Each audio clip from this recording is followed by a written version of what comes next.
I want you to turn in your Bibles, if you would, to James chapter 4. James 4.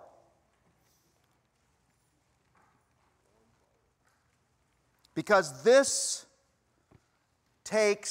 passage takes this principle of what rules the heart into your relationships. And you can absolutely say this: what rules your heart will shape and control your relationships. Yes, we're still on the first principle.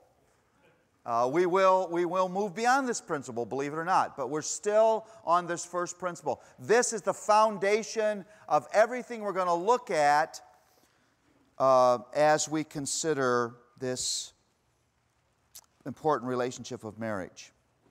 James 4.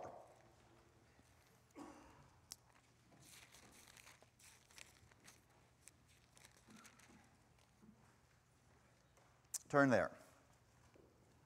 What causes fights and quarrels among you? What a great question. Why in the world do we have so much conflict in our lives? Have you noticed it?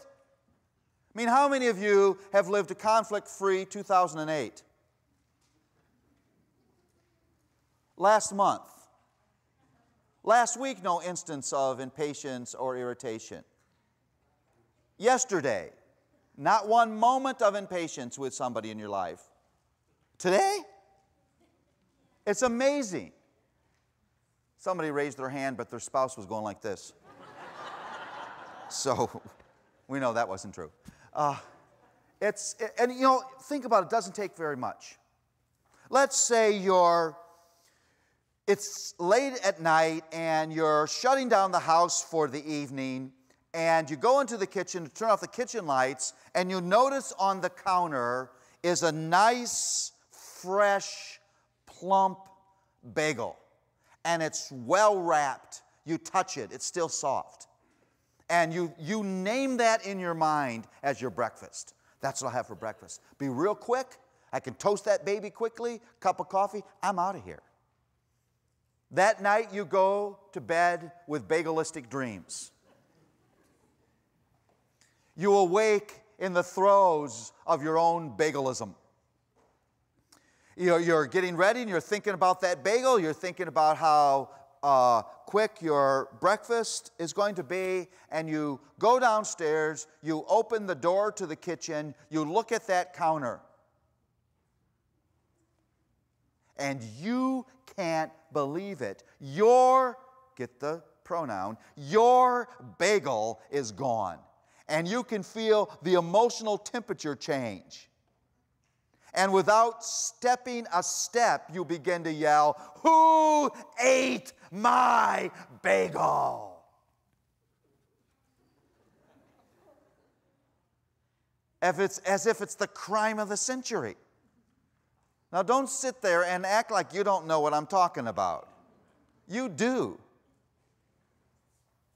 Or you drive into the driveway and there's a bike laying across it. Wow, it's a bike. It's a hunk of metal. And it can produce rage. You get out of the car and you say, "Stupid bike, how many times have I told you?"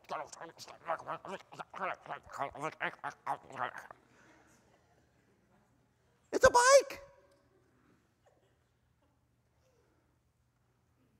Or you rush to the bathroom because you have bodily functions that you need to take care of. And there's no toilet paper on the roll. You don't say to yourself, "Well, God's sovereign.